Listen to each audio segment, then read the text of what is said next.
Thank you so much for tuning into Journey with Christian D. Evans podcast. My name is Christian D. Evans, and I am your host. And guys, we have someone very special, and I'm very excited. I'm thrilled. I was back and forth trying to get her on, but I'm really excited to bring her expertise, her experience, and just her life to you guys and bringing just incredible stuff. So I just want to share with you some incredible accomplishments that this woman has been able to establish. So she has written multiple books, albums. She's actually been nominated for several Grammy Awards. She's also the past president of the National Speaker Association of Los Angeles. She also has an incredible popular podcast, Women at Halftime, and so much more. Ladies and gentlemen, please welcome Deborah Johnson. How are you doing? I'm doing great. Thank you so much. All these introductions, I'm thinking, oh, who wrote that? No, That's you. We're talking about you, I right? know, I know. We're supposed to write our own bios. Huh? It's like, oh my gosh. Well, I'm very excited to be sitting down with you. And obviously, I know I kind of just did like a grain of salt for what you've been able to establish and what you've been able to accomplish throughout your life. But, truly, obviously, I'd like to dive into that journey a little bit. The frustrations, the pain, obviously, it didn't just come naturally. There was a lot of hard work. That's what you say on your websites and your podcasts and everything that you have. So let's talk a little bit about that. And then as well as where you're at now and obviously the fruits of your labor. Yeah, well, hard work is correct, but I've never shied away from hard work. So I was born on a dairy farm, and I think that kind of ingrained through my life with actually a work ethic. But at times you end up getting stuck, and there's a lot of different segments of life. And for your particular audience and being in mid career, maybe, or at the halftime of life, officially halftime is age 40. And as they say on the internet, one of our best resources, I guess, to find out all of this important information. But people who start asking, questions and where they go next. And, I have been stuck at different times. I've raised the family. I've toured pretty much internationally and done a lot of projects in music, headline entertainment, composer, branched out into speaking and writing books, which has been very challenging as well because that wasn't my first. As far as my abilities, I've had to surround myself with the people that can help me achieve some of those things to get the message out. So there have been times at my life that I felt like I was spinning. I was in that roundabout and going round and round and not really figuring out totally where I wanted to be. And that's why my passion is I see people that are at that point of life and not using those skills, that experience, or their it quality, as I say. I started teaching at the age of 13. There's it quality with everybody. And in music, I tell you, the 1% of 1% works in this field. And not everybody should go into it. So it's a dead end for a lot of people. And they try and try and try, but everybody has some sort of it quality, and to find that and that experience, and especially if you've had corporate experience, if you've had in certain different areas, don't discount that. Using that, getting the help you need. A lot of people just have a hard time starting or to stay on course. That's a big deal in life, is to not only start but also keep on track to actually finish. Definitely. See, one of my big questions for you, Deborah, is, I see a lot of people that have been very successful in being an author, and then Right, maybe speaking, like right. two avenues, right? But you have been able to establish yourself in quite a few different avenues. And my question is obviously that, you're a high performer. And Right. so how did you do that where not only were you, an author, you're a musician, you've also developed incredible, platforms in that. And then also you come over here and you're a speaker as well. So, Right, and you right, obviously have an incredible podcast. So let me ask you, like, we all have 24 hours in a day. And I right. think part of it has to do surrounding yourself with the right people. But I'd love to get your response on how were you able to really dial in all those different categories and be high performers in each one? Well, and I'm not a professional athlete when we talk about high performers. I'm married to one that was a former professional athlete, but it's sort of a mindset that you have, Chris. In music, I always realize that your last gig's your last gig, unless you have something coming up. And that's pretty much in life as well. What's the next gig? Where are you going? What sort of projects do you have? One of the principles I learned from my father is always have your tools ready the night before. you prepare, you plan ahead, and those plans may change. But when you're coming from that corporate area, you've been a planner, but sometimes you're not planning for yourself. You're going along, you've got this box, or you've had to, go along with what the company is, but all of a sudden when you're put into that self planning and self leadership, it's a little bit harder to do. And I think that sort of mindset, I'm very project oriented. And one of my little sayings is marketing is hope. You keep stuff going out there.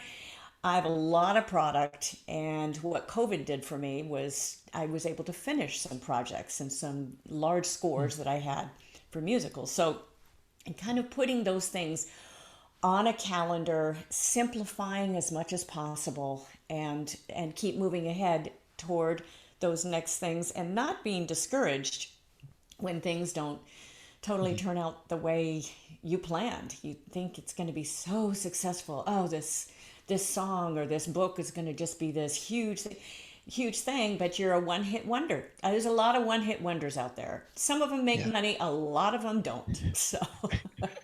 So let's talk a little bit more about that. So obviously, I know you said, COVID really helped you in accomplishing some incredible projects. Though when you're obviously going at a project, do you focus on like, okay, I'm developing something for the musical and writing a book at the same time, or do you focus 100% all your time and energy on one, get that accomplished, and then you conquer the next one? What does that look like? Or maybe can you do several at once, and what does that look like as well? Just time management. That is a very good question. I think it's going to be different for everybody. For me, I compartmentalize. So I will, like, I'm starting to put out some, as we speak, the timing of the recording, I'm starting to put out some more Christmas music that I've had this album out for years, but I've never put out the actual sheet music to it. And right now people are looking for that sheet music. So I need to go back and do some of that music. But I'm also working on my next Hero Mountain Summit 5-month program, putting those webinars together. But it's a compartmentalize. So one of the best things you can do is take it down, and I call it chunking it. Put little steps and cross it off, and then make sure it's done right and move on to that next little step. Some people like to finish things all the way before even going on to something next. And if that's your style, that's fine. But usually I'm better if I compartmentalize, because it keeps it a lot more interesting. Throughout my day, I've got to take enough breaks because it's very intense. Especially scoring is very intense, and rewriting is very intense. So you need, mentally to have that sort of break, and then meeting with people like you, and meeting with, doing some private instruction. Still, I do a tiny bit of that. I don't take on new people very often, but yeah. So those sort of breaks in my day kind of chunk it up. And still, I will get projects done, because I've done every album this way. You have your lists and all the remixes and all the little tweaks that you need to do, and that's how it's done. If something needs fixed, you go back and do that little tweak and that little tweak and that little tweak, and soon you just keep booking in the time, and then it's done. Definitely. Answer any questions? Yes, it does. And I know we're kind of getting into the weeds a little bit, but I always find okay. that very intriguing, because obviously, like I mentioned, you have 4 pillars that you've been able to, accomplish very well. And I always just find it very interesting with those individuals that are able to. What does that time constraint look like? How do you leverage your day to be able to, obviously accomplish it? And I just think that's really, really awesome. I appreciate you diving into that. Now, my next question is like, obviously, when you're developing, how do you get yourself in the creativity of developing an incredible piece without having that outside influence, come in? Because sometimes I know that's tough. Definitely for me, I'm thinking of a melody, and it, obviously it resonates with another melody, and it's like, oh, that's not a coincidence, right? It's subconscious. So I'm curious, how do you get yourself in that creative state that says, okay, this is coming from you, right? What does that look like? That's a great question. in my very first musical I wrote, because I wrote it. I was working with a coach, and he said, "Why don't you write a musical?" I knew nothing about writing a musical, but he said, "I think it'll help you out when you're songwriting, and because it'll come from different characters." And I remember showing up. I was teaching some courses at our local university, and we were doing a reading, and one of the instructors says, "That song sounds exactly like this other song." And she brought it in, and it was like, oh my gosh, it was. So I had to kind of change it around. But I think part of this, some people they get stymied with creativity because they think, oh, it's just not coming to me. And you hear these stories. Oh, I just woke up with this great song. This is what I've been a member of NARAS for years, of just the Grammy voting. And, I just these amazing stories. And I was so inspired.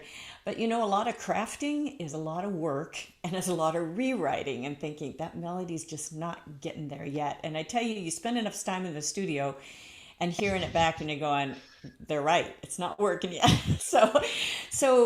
But it is that you've got to put it out there to try it, and come up with no song, if you're going to compare it to music, which of course that's definitely in my wheelhouse. It's been part of my life for so long.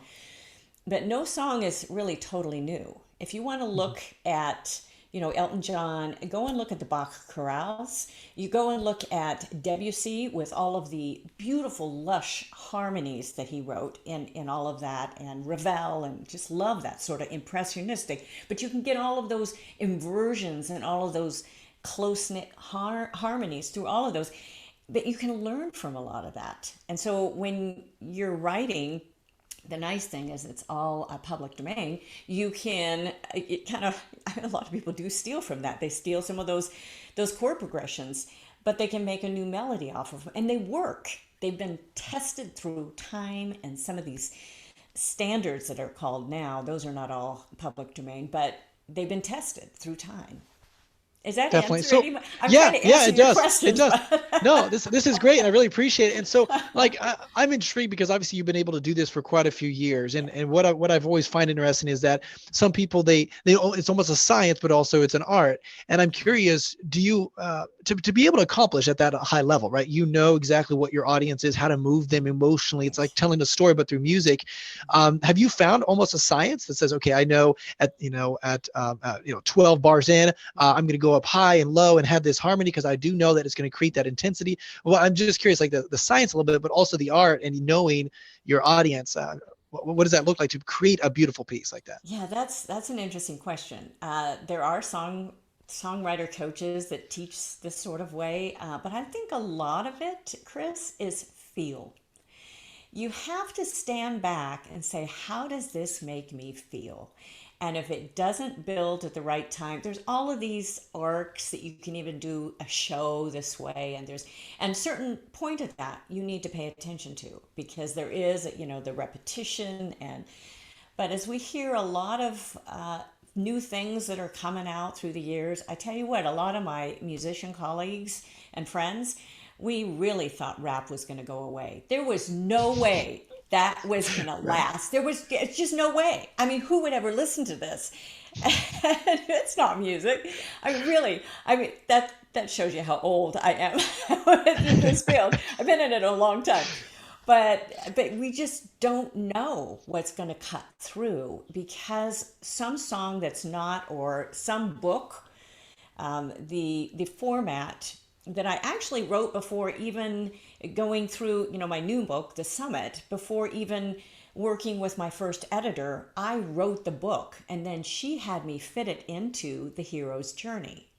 But I didn't know I had already done that sort of naturally. So I think a little bit of it, and of course, working with editors, they're just going to chop and cut things up, and that's why you hire them. You've got to listen.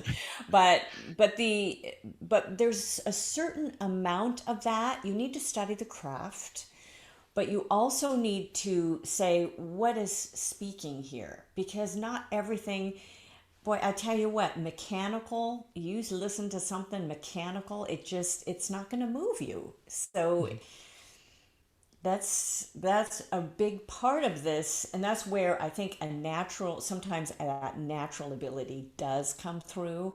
I don't call myself the best songwriter. I'm just consistent, and I've done it a lot. And there's a lot Yeah. to life about that, isn't there? Be consistent. Don't Yeah. quit. You just Yeah. keep on. Yeah.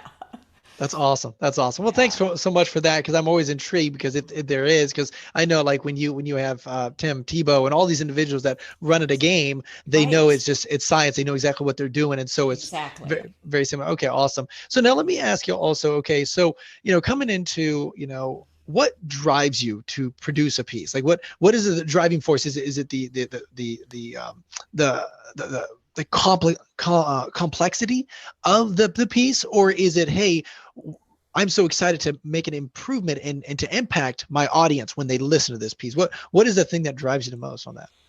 Yeah, I'm asked that actually quite a bit. Like, what drives creativity? And everybody has this sort of different thing. I am very project oriented, so I like to finish. I like Mhm. to complete something. It's almost like baking a pie. I want it all the way done. I don't want just my apple pie, the apple sitting there. Now, I grew up making pies. Can you tell? My dad was a fireman. We made a pie. I should be 300 pounds. We made a pie every day he was home. So, but I don't want to just have it sitting there. And again, and I think when you asked about the format of everything, as you do this so many times, it becomes like the Tim Tebow's, it's going to come almost naturally to him now. See, he's got that sort of, it's ingrained in him. And I think that repetition, it over and over, it's getting into reps. And as you do that over and over with that creativity, wanting to completely finish something for people to enjoy and gain something from. That was what the concert world and the music world is all about. You want to make people happy and create an atmosphere. I want to create something in music, whether it's the song called Bad Code, or whether it's Superwoman or I Can Fly, or any of those songs that I have actually put out that will create a feeling, and people are smiling, they're laughing through Bad Code, and they're also laughing through Superwoman because I did it with green screen and painted my face green to figure out how to do the lips. So, this sort of, but I Can Fly, which is so inspirational, about a journey. So there's some sort of feeling and some moving people ahead and encouraging them. And that's why I wrote an allegory with the summit. It's not a normal self-help book, because I've put out the self-help books, but I thought people need a story right now. They need something to be inspired with. I like to inspire, to encourage, to the people that are in the back row that came in grumpy because their spouse dragged them there, and they leave with a smile and they go, oh yes. That's what you want at a game, whether it's a sports game and people come, why do they show up? They want to see the game. They want that sort of break in it, and to see, what's going to happen. That makes sense. And so, it kind of leads into the next subject of, significance, because, obviously Right. you've achieved, quite a bit of, success in life. And to me, I think John Maxwell said it the best. Success is me. I'm on the top of the mountain. Significance is how many people can I bring to the top of the mountain? And so, Yes. my question, Deborah, now that you are at this point and at so many different levels and different pillars of life, what brings significance to you, and what is significance to you? Significance is not just success. I'm already successful. And that's a mindset that you have to have, I think, especially in the arts. You have to realize you're already successful. You're working. It doesn't matter the money. If you go in the arts, you can't just go in to make a ton of money. Because, I mean, if you hit it, you get a hit song, whatever, then you're very fortunate, okay? Very fortunate. But, and most realize this, okay? You're in interview after interview, most realize this. But just working is that success. But significance is that impact for others. I love the John Maxwell and the sort of the goals that you would have to help others reach their own personal summit. And it's a lot more when you look at the whole big picture. I've lost my both sets of parents, still married to the man I married a number of years ago, met him on a blind date. And fortunately, we're still, still around. So, but we've lost both sets of parents in the last 5 years. And something my dad said to me, I thought he really thought he was going to live to 100. Totally did. I mean, he was healthy, never went to the hospital a day in his life. He was a fireman, paramedic, built buildings, did all that stuff. And he said to me when he found out he has 2 types of cancer, we had him for 11 weeks. And he said, I'm not afraid of dying. I know where I'm going. But I really like living. I want to help everyone at mid-career and at halftime say, I really like living. I mean, what is holding you back? What is holding you back? Is it because you have so much fear? And fear can come in a number of ways, whether it's your physical or your emotional or even spiritual. There's fear something's holding you back. And so, don't waste these years. And people I've talked to a year ago, they're still going, oh yeah, I just haven't got started yet. Man, oh man, there's so many influencers out there that don't need, you don't need a social media account with perfect memes every day to be an influencer. Okay? Just listen to me and read The Summit with the Social Media Circus. Okay? You have an impact. And if I can help people, encourage people with that and inspire them, then that's what my life's about. That's why I went into speaking, because as a musician, I've done some big events, headline entertainment, some the arenas, fun stuff. But what was the hardest thing for me? The music I could do. The hardest thing was that speaking between some of the songs. And then when I went into speaking, that was one of my little mindsets. Okay, now I'm going to stand on the stage, I'm going to speak. Well, oh my gosh, what am I going to say? What if I forget it? Or how do, because you practice everything in music from walking on to everything.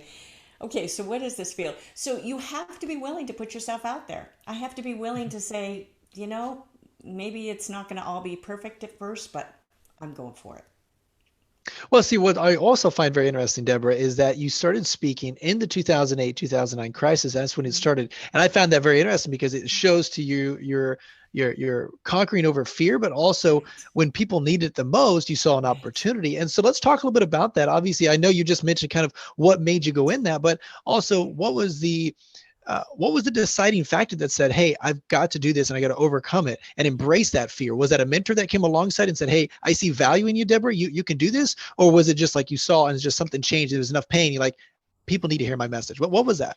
Well, I did have a music agent that was also a speaking agent. That helped. I was able to ask some questions. That's awesome.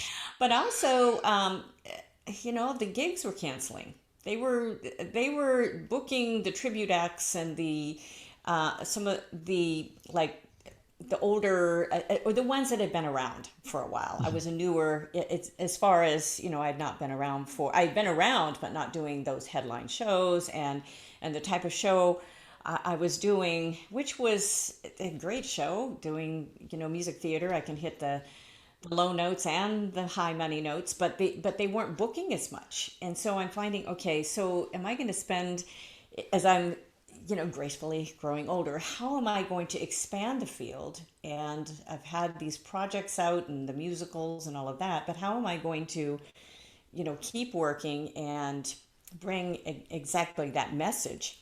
So that was kind of, it was studying the market, figuring out how can I expand the field? It was because it's a companion field. It's very similar. And found the National Speaking Association. So that was great too. Definitely. So it's a very strategic move. It was like, hey, you know what, this is happening, so you got to pivot and do something else. And I think it's actually really cool that you mentioned that, because it was 2008. It's very similar to what happened with the COVID situation. A lot of businesses had to pivot and say, okay, you know what, we got to thrive. We got to figure out how to survive and during this time. And let's dive into that a little bit further as well. So what did that look like going from I got to come over my fear of what do I do? How do I do it? Speak, all this stuff to actually become a really good speaker, to actually make an impact and so forth. What did that journey look like for you? Were you naturally got up there? I know you just said you were not. So what did that look like for you to get overcome that? Or did you just be thrown in the lion's den and like, talk, Deborah, right? So what did that Yeah. look like? Well, some of it is that, Yeah. and to be, you start just putting your. What I did was I thought, oh, okay, I've taught university before. I've taught in different areas. I've been teaching a lot as well as performing pretty much my whole life. So I'll just put in my PowerPoint stuff together and I'll just start in this way. And you kind of get driven by the slides. But what was happening was it I was having the message, but part of the heart was not there because I needed to solidify really what my purpose was. Because and that's where people spin quite a bit in a roundabout, as I say, is because they've got the pieces together, but what sort of purpose is really driving you? And that's whether people want to start working in a nonprofit or they want to. I just interviewed on my podcast Sarah, who is leading. She went over to Nepali and working with those Nepali girls. It became her mission, and she was climbing Mount Everest. So, but it was her success came when she became a mission based organization, and her passion for that.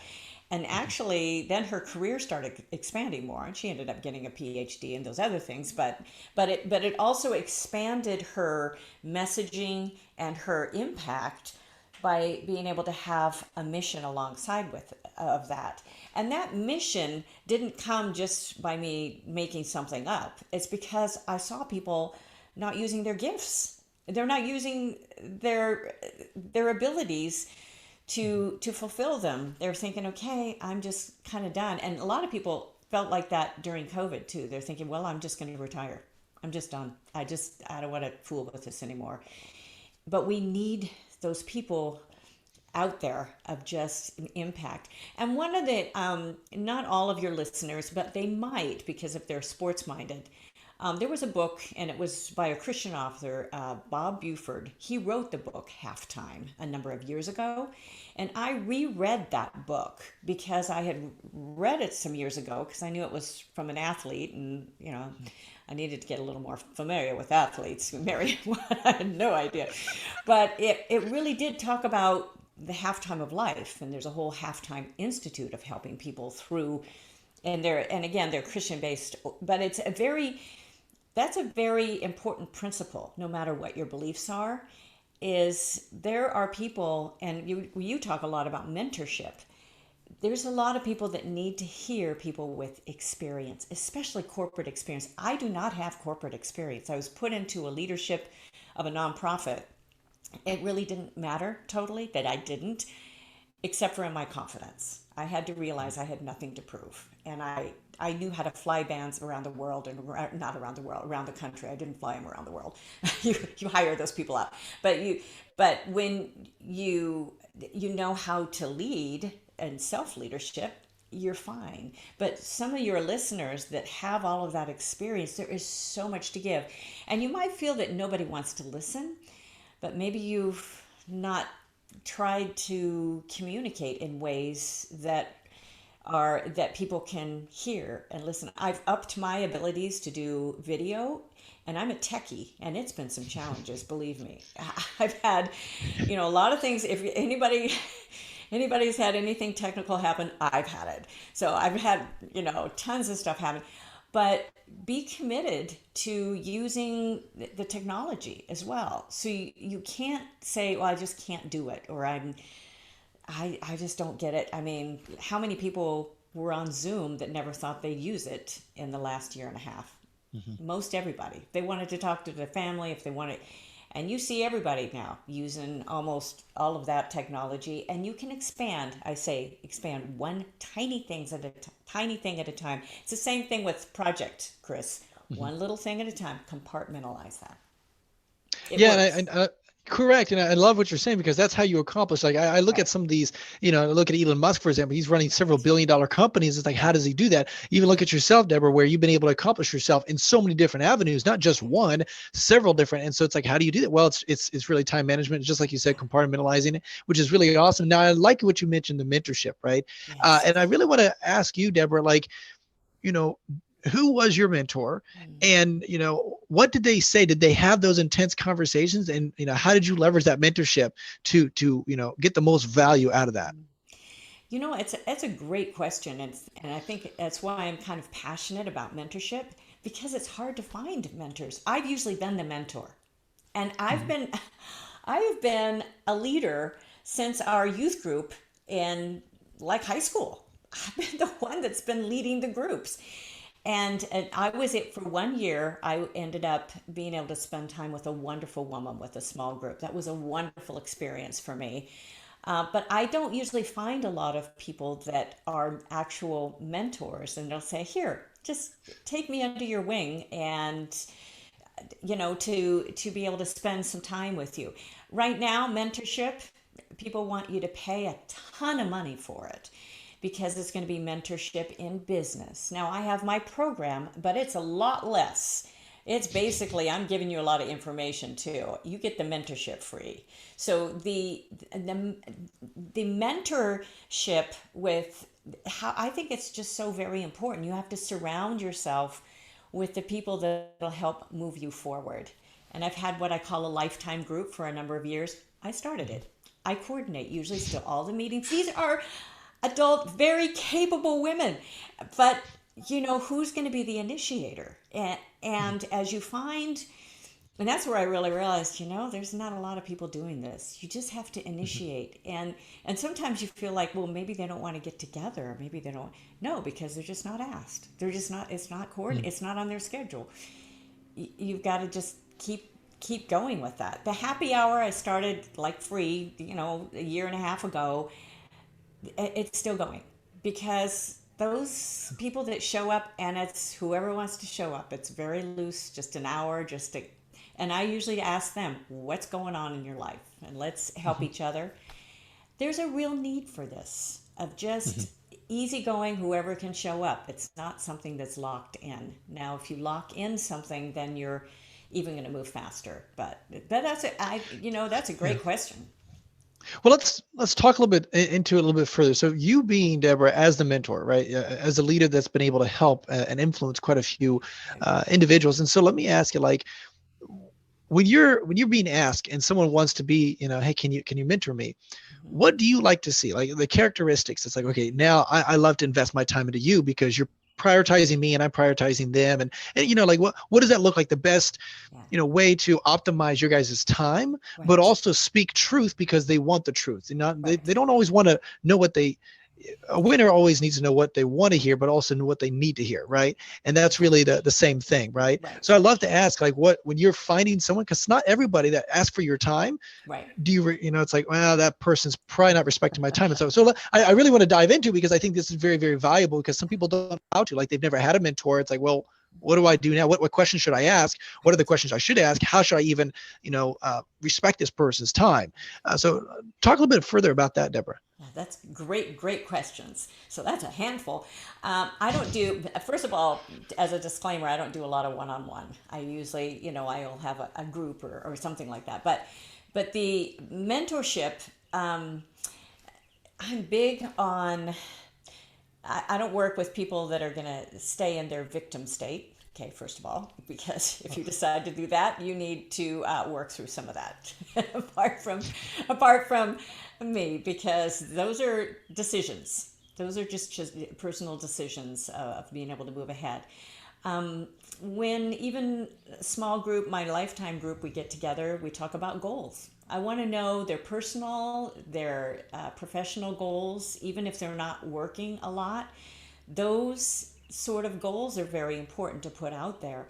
And I have one of the gals in my lifetime group that actually started coming to some of my happy hours, and she's now working and it just got onto a board, nonprofit board, with fetal alcohol syndrome because she had grandkids that that her daughter had adopted these foster kids, and they've got this fetal alcohol syndrome. And my friend was a neonatal nurse and is a naturopathic as well. That combination is amazing, and she saw there's just such a lack of education in that. So these are things that are going to come up in your life, and now she's doing it. She was stuck and thinking, I really should do this. And I said, then you better start. So that came up in the happy hour. She doesn't need to be in any other program for me, but just pushing people, forward on that as and encouraging, and that's part of the mentorship, Chris. That's life. You don't need to charge for every single little mentor. I'm not calling myself a mentorship online. I have programs, but those include things that will also include access to me. So, but that's, there's a lot of information out there. You can find most everything that there is, but there's not a lot of that personal life skills and being able, especially at the mid-career halftime of life, of moving forward in that. So your audience, I just encourage you, just to find a way to figure it out or try it. And you've got if you've got people making good money listening to you, they've been risk takers. They've got to know what that's about. So it's just hard to take it on yourself, and you're feeling, am I good enough? Can I really do this? Those questions never end. It doesn't matter what level you are at, they never end. And so you got to just move ahead. Well, see, that's why I think it's really cool, because like you were saying, there's a lot of people that are, mentorship coaching, right? And Right, and right. they've advertised for that, and they're like, get in your face and say, hey, it's 12,000 a month, whatever it is, Yeah, yeah, and the a thing lot. is I know my audience, they've struggled with that, because it's like they want to take their life to the next level, but Right. how do you find it? And I find, just from experience, some of the best mentors are the people that, just like yourself, that really aren't advertising. Yeah, you got Yeah, some systems and stuff that, right. information, but I'm not really like advertising, hey, I'm doing one-on-one coaching, 20 G's, Right. you know what I mean? And Yeah. it's and to answer, to kind of foot stomp of what you're saying, it's like you got to go out and find those people that really aren't looking to be a mentor, but hey, you know what, you can go in there and respect their time and so forth. And so let me ask you this: what are some of the, as being a mentor, what are some of the best questions that you've been asked that make you maybe stop and say, well, that's a really good question, that when you're asking, when someone's asking you, like, okay, and what does it tend to be around? Does it tend to be business, or is it tend to be about, lifestyle and family and mindset? What does that look like? One of the biggest questions I'm asked is, how do you get so much done? Just that. It's Yeah. just, I don't know how many times I'm asked that. And because to me, it's like, really? It's, but my answer to that is that I have, the balance. And when we talk about life balance, I don't know if there's ever a perfect balance. I've raised three sons that were 4 years apart. Okay. There's no life balance when you got those kids. And I was still working. I was teaching privately at that point, doing a fly out now and then. But my life was crazy. And so you're going to be at different stages of your life. But again, how do you get so much done? I start my every day. I'm an early riser. I told you, because I was born on that dairy farm. Did not stay there, by the way. Did not milk cows. Did not do all that. So, but it's just that ingrained, I always say. But I get up early. I have a personal devotional time, and I journal. Not long. I'll spend maybe 15, 20 minutes, maybe 30. I exercise in the morning. That I get it out of the way. I don't look forward to exercise. I'm not an athlete. I've been around the athletes. Oh, get to work out today. No, I like to get it done. So I get that done. Take my dog for a walk, which I started doing, when we were locked down. Did that a lot, and have coffee with my husband and get on my day. And although I fit in a little bit of work in there as well, so I've already been at my computer for probably about 20 or 30 minutes. So then I've already planned the night before what I'm going to do, but there's a regiment to my day. And then I get on with my work, and I've been booking some more podcasts, which I've loved doing this, and being able to be set up for that with different, technical setups. And so make sure, you're ready for that day and ready for those interviews and whatever's happening. And any sort of outside engagements. The outside engagements are starting to pick up, but not a lot yet.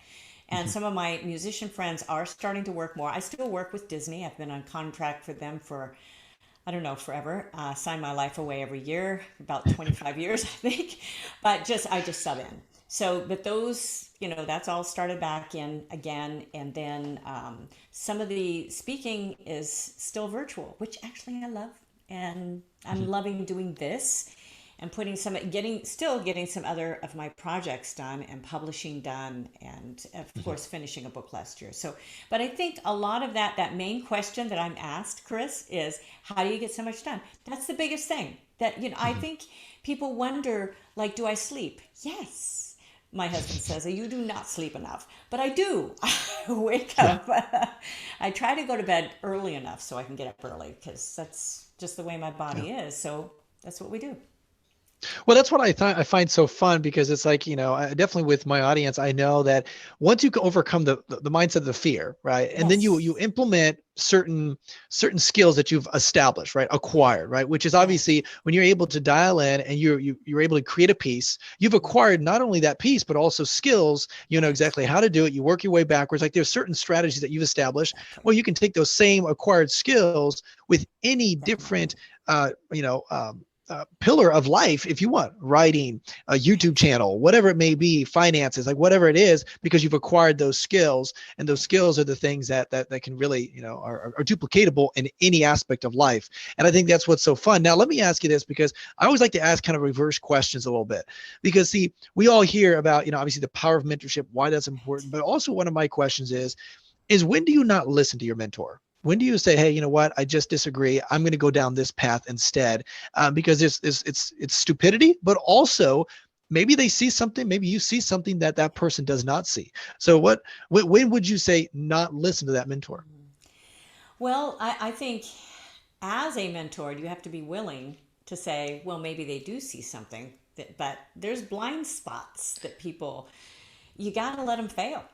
I mean, our kids, you got to let them fail. You got to let them say, this just did not work. And hopefully they don't fall too hard.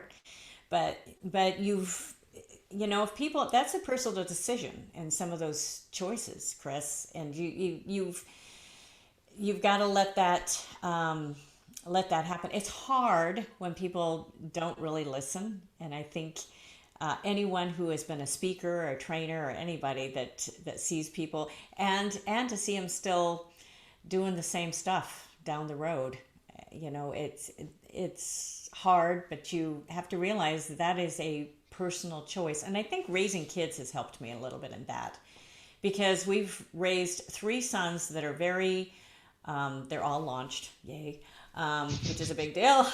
I tell you what, the third one took a while, but to get them completely launched, and they're fairly independent and independent thinkers. We have good conversations, which I'm very thankful for. Get along with them, especially boys. It's different raising boys. I have two sisters, and one of them has like four girls. Boy, talk about a different different household.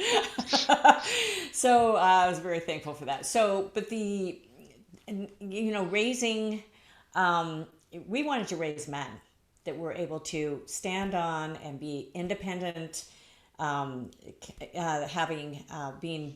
contributing to society. So, and I think that's a lot with mentorship. If people decide to work, with me or whoever, I say work with whoever you're comfortable with. Some people go after just the highest price thing there is, because they think, oh, then it's going to be, they're going to really help me. Yeah, right. So, so I'm really jaded. So, sorry about that.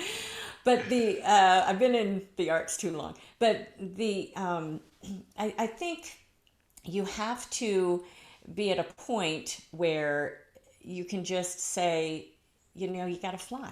You've got to spread those wings, and you've got to, and I think, yeah, having the kids, and I tell you what, when those kids drive away, that feeling, Anybody listening here that's seen their kid drive away and move across the country for the first time, your heart it's no describing. It's hard. And sometimes working with people, it's like that. You're thinking, oh, okay, that's your choice. But if they don't, they're not going to learn it for themselves. And Mm. you can protect as much. And what I find out with kids too is they come back. Everything usually comes back around eventually. It might take a long time, but it comes back around. And I think those who are on that second half and have those kids, you're realizing that a little bit. So, and hopefully that happens. Yeah, and I appreciate you saying that, because at the end of the day, what you're saying is that there is no good opportunity, no good time to not listen to your mentor. Your mentor obviously has been there, done that, Yeah, and obviously being able to have that perspective, right. and then you as the mentee have to be humble enough to listen. And it may not always be aligned with what you want, but Right. it's what you need to hear to obviously make that happen, because they've been there, they've been in that hole, they know what that path looks like, and they're like, okay, well, you go ahead and figure it out, but I'm telling you, it's not going to work. So your perspective is, hey, always listen to that mentor. Definitely, if they have that good mentorship. So that's awesome. Yeah. So now, Yeah. obviously, we let's talk a little bit about your book. Okay, Good. Good. talk a little bit about, obviously, your strategy behind it, but also Right. your what it's about, and because it just published, we were really excited about. So tell us a little Yeah, bit about your book. yeah, it just came out. I wanted to add one more thing to your mentorship too, because it will come in. I just happen to have a copy. It will come in. Sorry about that. I hit the mic.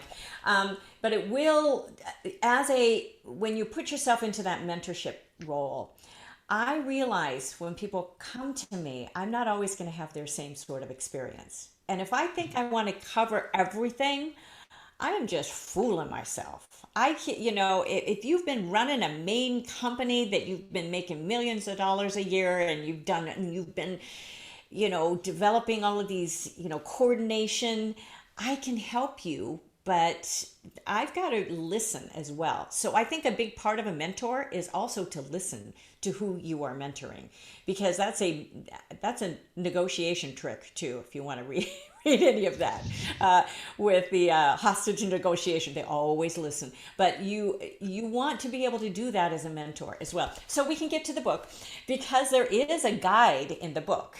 There is a mentor. Our character. I wrote this story, simple little story. You can see it's just a simple little book. I love physical books. But a simple little story, because I feel like people need to identify right now with a character. You get a million self-help books out there and there's just principles. But the character Mallory, her name means ill-fated. That's the name that she was given, and they would tease her, Mallory, Mallory, you're so ill-fated, even your name is understated. And it goes through these whole parts of this journey that she has to go through to get to her summit, where her name changes to Andriette, which means strong and courageous. But she had to get there making decisions and deciding what not to do as well. But she had a guide throughout, and always has to wear her band of hope, which is this little yellow band, which she loses at one point, really starts to lose hope. But it tells us how important hope is in our world today as well. If we lose hope, we've really lost everything. So it's a simple little Yeah. story, but it's interesting, Chris, because I wrote it pretty much for my audience because I know what they're feeling. But also, it is a real, from the reviews I'm starting to get, is like, I'm giving this to my grandkids. I'm giving this to the high school graduate. She needs to read this, and my friends need to read this sort of book that will encourage it, because it's a simple story. It has some nice, cute, fun little maps in it, and that's why I did it. It needed to be fun and simple enough that we can identify with one of the characters. Definitely. So let me ask you, like, with that, you know, how did you get the creativity of Mallory and Hope? Is it because of everything that's going through, that everybody's kind of faced with this COVID situation, or is it just something that you've always kind of laid your heart on, but it wasn't until now that you were able to, put it into paper and words? That's a really good question about creativity, because I did a bonus chapter in the audiobook, And the last one talks about my process on this. And I defined it because I didn't write this for some certain thing. I keep index cards and I write down little fun things that come to my head. And I had seen this picture of this gorgeous place. And it was like, oh, I could spend a month there and just write and just, the surroundings, right in front of a lake. And then I started thinking, nobody has time to do that anymore. There wouldn't be anybody there. And I called it the idea factory. Nobody's there. All the ideas, they're all left undone. They're dusty. They're left. They've gone to the social media circus. So that was another idea. I put on another card, social media circus. There's Friendland and there's Bluebird, and you can kind of get the gist of what those are. Yeah. Connector. So, but there are all these little areas that you get so distracted in that you forget about the idea factory and about that we have, creativity. That's the way we're made. We are made, even though if you might feel like, oh, I have no creativity. Yes, you do. You have creativity somewhere. You got to just, dig it up. So, but or you don't spend time to think about it. You don't, we're so busy. So the parts of this book just came kind of together, and I thought, I really wanted, it was going to be called The Idea Factory. And Mallory's first name, I started out with these, which you do is, just writing down what her character is. Her name was not good enough. That was what I called her. And I thought, I can't call her not good enough. I need to find something else. So I did research on names, all of them. There's a Shamir, there's a Cagney, all these, and what they meant. Tristan, who's very prideful. There's all of these little characters. She's the main one, and with her guide, who is never really named. He's just called the guide. But that's the whole little journey there. I felt like people could latch on to a simple story. That's awesome. And so like, because obviously hope is the founding thing underneath that, but with so many other intricate, details as well in the story. What does hope mean to you, and how were you able to land on hope during your tough times of bringing these other successes out? Because I would imagine you had to, embrace the hope, because maybe there was detrimental time and situations. So what does hope mean to you, definitely during right now, and obviously your past, and being able to uh, create the life and the success you have? Well, I think hope is you have to realize where your final hope is, first of all, and be secure in that, because we will all, as I say, graduate at some point. We're all on the same train going, and especially, watching my parents and their journey and how they had a life very well lived. But I think hope, a lot of hope means to me is the freedom to do what we have in this country and what I was called to do. I feel so very fortunate in being able to do what I love. And I've done it for years. I've done it in different ways through the years, and not always, I didn't always, look forward to having 21 private students and working a, club gig and working, with the type of schedule I had. But the hope is being able to have that sort of freedom. And when we lose that, we lose a lot of that hope. And that's that freedom that Mallory had of just even taking this journey. She knew that this was something that was, for her. And if she didn't do it now, maybe she never would.